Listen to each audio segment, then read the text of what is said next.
আমার ছেলেকেই ভালোবাসি, তাই আমি যদি ছেলের বউটাকে একটু ভালো রাখি, ছেলের বউটাকে ঝগড়াঝাটি কম করে ছেলের বউটাকে একটু ছাড় দেই, তাহলে কে ভালো থাকবে? বেসিক্যালি ছেলে। ইয়েস, এই জিনিসটা মাদের মাথায় ঢুকাইতে হবে যে আমি আমার ছেলের বউকে আমার ছেলের হ্যাপিনেসের জন্য ছাড় দেব। সত্যিকার অর্থে যদি আমি বলবো, একটা ছেলের বিয়ে দেওয়ার পর সংসারটাকে হ্যাপি করার ক্ষেত্রে 80% ক্ষেত্রে একটা শাশুড়ির ভূমিকা অনেক, মানে ছেলের মা। ডেফিনেটলি কোনো জায়গায় ছেলে বউ খারাপ আছে, কিন্তু exceptional cannot be an example. বেশিরভাগ শাশুড়ি কিন্তু বেশি আমার দখলদারিত্ব মনোবৃত্তিতে চলে যান।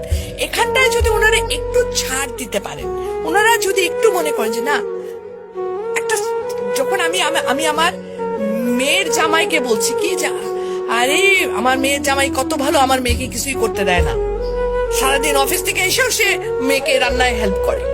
আর ছেলের ব্যাপার হলে তখন আমরা বলতাম কি ছেলের বউ একে সারাদিন ঘুমায় থেকে আমার পোলা আসে রান্না করে খাওয়ায়।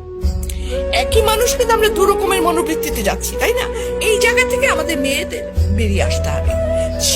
আমরা মেয়ের জামাই আসলে পোলাও কোরমার অভাব রাখি না, আর যখন ছেলের বউ তার 1/4 তো আমরা দেই না, ছেলের বউকে বলি এত নেলস তো ভালো না, আমিও তো বলছিলাম, আমি তো এত খাইতাম না।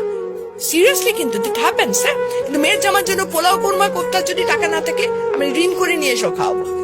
রিজনটা কি? রিজনটা আমি চাই আমার মেয়েটা ভালো থাকুক। মেয়ের জামাইকে খাতির করার মেন রিজন কিন্তু আমার মেয়ে ভালো থাকে, আর কিছু না।